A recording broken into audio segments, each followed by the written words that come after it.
Hello everybody. Today I'm talking about Rahu in Aries and Ketu in Libra.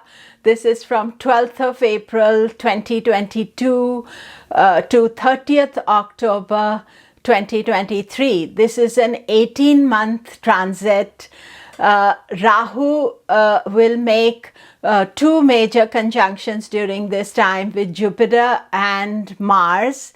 And also Rahu will go through Gandanta at the end of this transit. Let us explore. So Rahu Ketu, I'm going to be making 3 videos about them. So part 1 is this one, which is going to look at an overview of the transit. Part 2 will look at the Rahu Ketu combined transit. So the houses it is going through and the planets they transit over. So all the planets, I'll give an idea that is from connected to your natal chart. And part 3 will be how each sign is affected by Rahu and Ketu transit.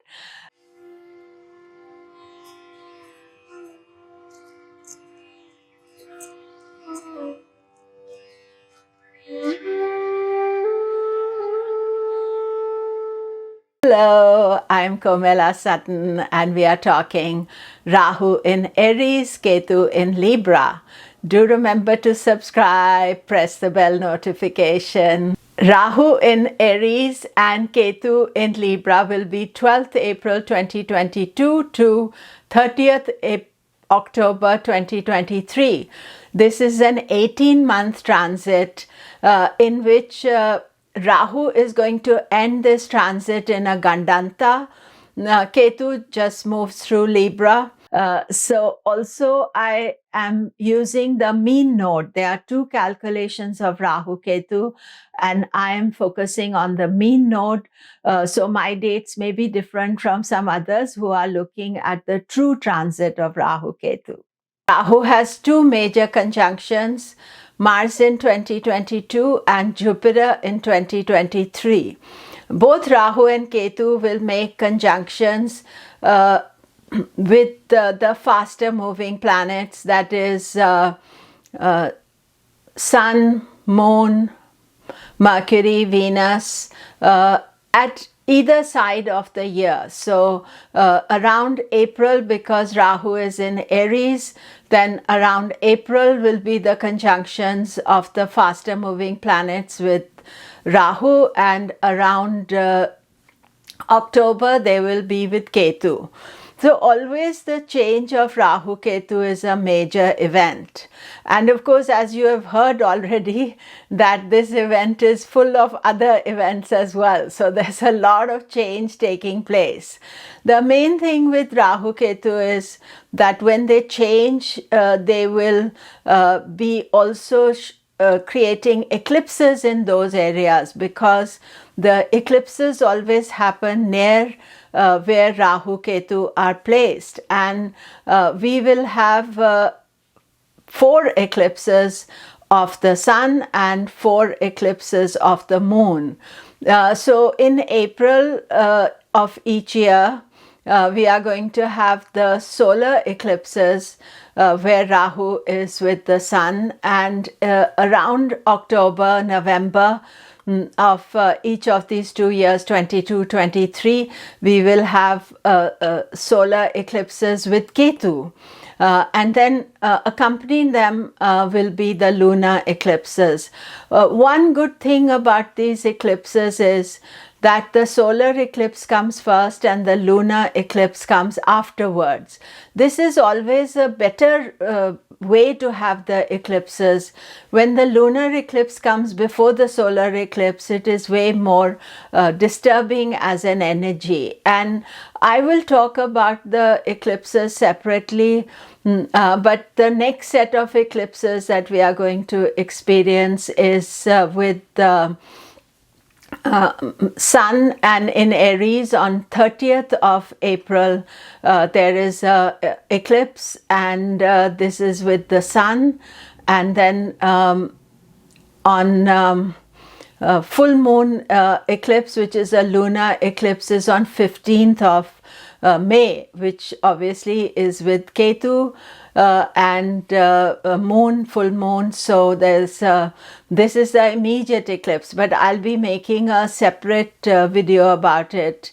Now, what I'm doing is in this Rahu in Aries, Ketu in Libra, I'm making a number of extra videos for it so that we look at how it affects you and also how Rahu Ketu transit over your natal planets and what is the impact of them. So this I will be making over the month of April, maybe go into early May, because there's a lot of videos to make. So do keep a lookout for it, and also do remember to subscribe so that you don't miss out on it. But you know, when, as I said, that this is a big transit, and one of the things is this, that Rahu going into Aries is also a culmination of some aspects of life. Why is that? Because Rahu Ketu move backward. So if we take a planet starting at 0 degrees Aries, let's take, for example, Sun. Sun will move forward, so go Aries, Taurus, Gemini, etc.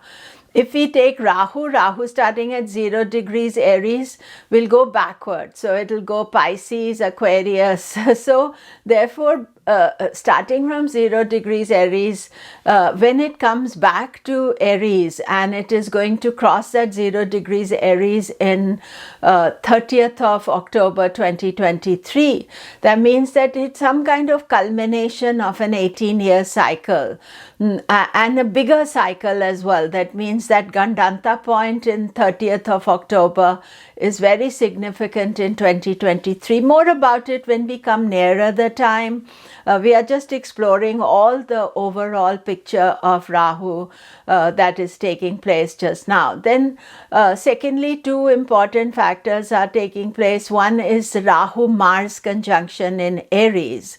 So Rahu-Mars conjunction doesn't happen every year, it happens every 2 years. But Aries, where Mars is strong and Rahu is strong as well, and this is 1st of August. And what we saw already with the Mars-Saturn conjunction, it's quite a conflicted energy. So the Mars-Rahu also, one has to be careful at that time for some kind of eruption, disruption to take place, and it is best if you are planning not to travel around that time. You would say just a couple of days before the transit, especially on the 1st of August, it is best not to travel.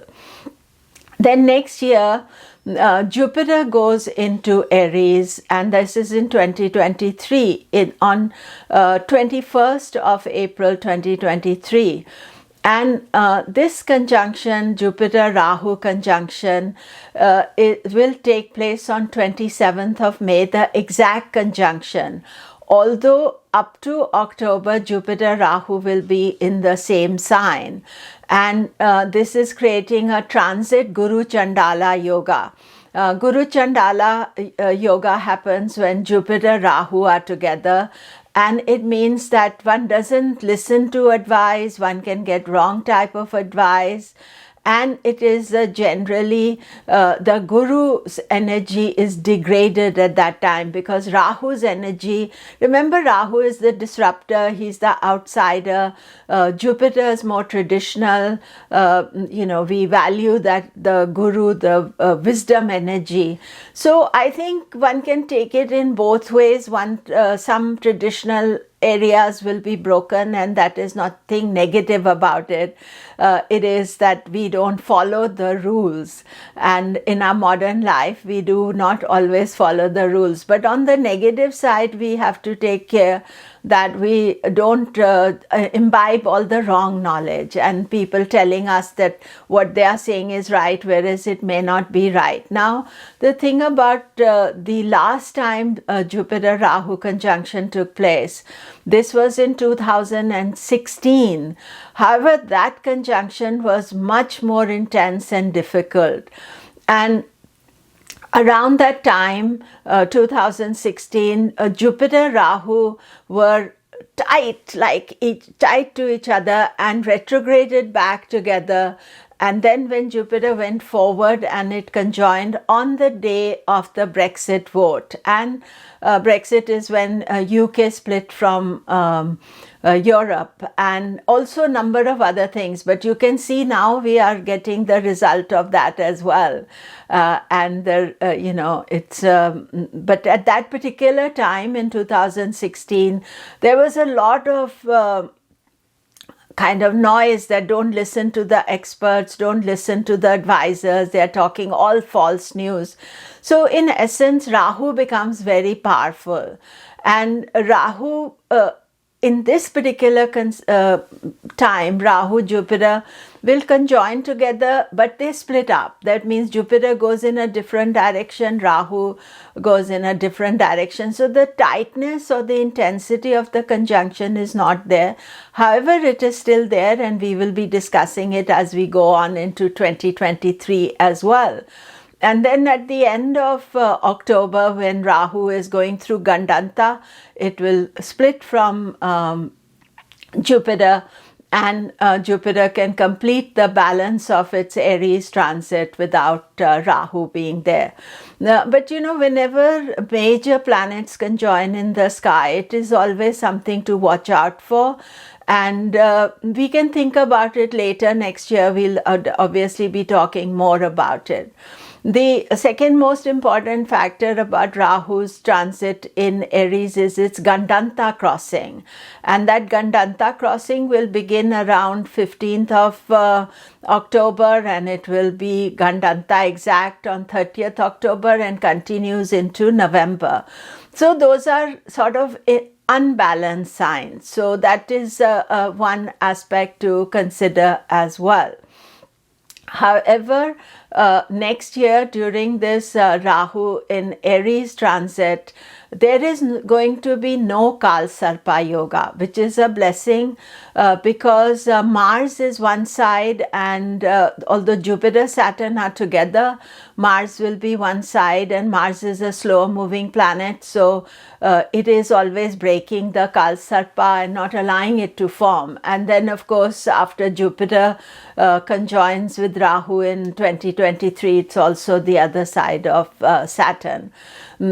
So these are the important things. Now Rahu in Aries, it's a fire sign, and Rahu is a shadow, and it takes on that quality of the fieriness. So this is something we have to be careful about, being impulsive, overdoing things, trying to over express our energy. So that is an important factor to consider. And also Mars' role will become important. So throughout Rahu's transit in Aries, we do need to look at Mars' role as well, because when Mars is in dignity, then Rahu will be fine. When Mars is not in dignity, then Rahu can also be more disruptive than normal. Then, Rahu Ketu aspect, obviously we have to keep in interest of Ketu as well. But first, let me concentrate on Rahu. And Rahu is also going to make conjunctions with Sun, Venus, Mercury, all in April of this year. And especially Rahu, Mercury is the first conjunction that is made, and Mercury will move away from Rahu, and hence then breaking the Kal Sarpa that we have been experiencing for some time. Rahu Sun conjunction is on 11th, 12th of May. And then we will have the Ketu conjunctions later on. I already gave you Rahu Mars conjunction, and Ketu conjunctions will be more in October. I'll talk about them later in the planetary news and everything, so that you're on top of it. Then what about Ketu? So what is happening with Ketu is in Libra. And Libra, there is no major planet. That means that there will be no conjunction of Saturn in Libra or for Jupiter in Libra, because Saturn is in Aquarius or Capricorn, so they're not anywhere near Libra. Now, Ketu, of course, is moving out of its exaltation. Both Rahu, Ketu are moving out of their exaltation in Taurus, Scorpio, and so Libra, Aries, not the most easier transit, or there's not that much power to them as it was in Taurus, Scorpio. So Libra Ketu is not most comfortable. It is trying to balance things out, and it is trying to seek for harmony and good energy. And so in Ketu, if you have planets in Libra, then Ketu is going to go over them. And then the Ketu eclipses will be in October, November this year and October next year. That the Ketu eclipses are also cleansing eclipses. Ketu brings past life issues to our present problems, and because there is no major Ketu conjunction that we are taking into account, that means that Ketu is relatively left unscathed. However, in your own chart where Rahu Ketu are there and planets are there, then Rahu Ketu will be creating problems there. Mostly Ketu is where Ketu is transiting, so planets in Libra will feel the impact much more. Just before Ketu leaves Libra in 2023, there will be a Mars Ketu conjunction on 5th of October that we need to watch out for. So when you're looking at Rahu Ketu and the transit of the Rahu Ketu axis, another thing to be concerned about is what houses it is moving through in your chart. And so because Rahu Ketu will go in the opposite sign, so one of them is giving opportunities, other one is creating problems. So I'm actually going to do a separate video about the transit of Rahu Ketu over planets, as well as what houses it is going through. So that is important. And the second point is this, that wherever Rahu Ketu are going through, that is where the eclipses are taking place. So the eclipses also are disruptive. And what you have to watch is that are the eclipses close to your ascendant, your sun or moon sign.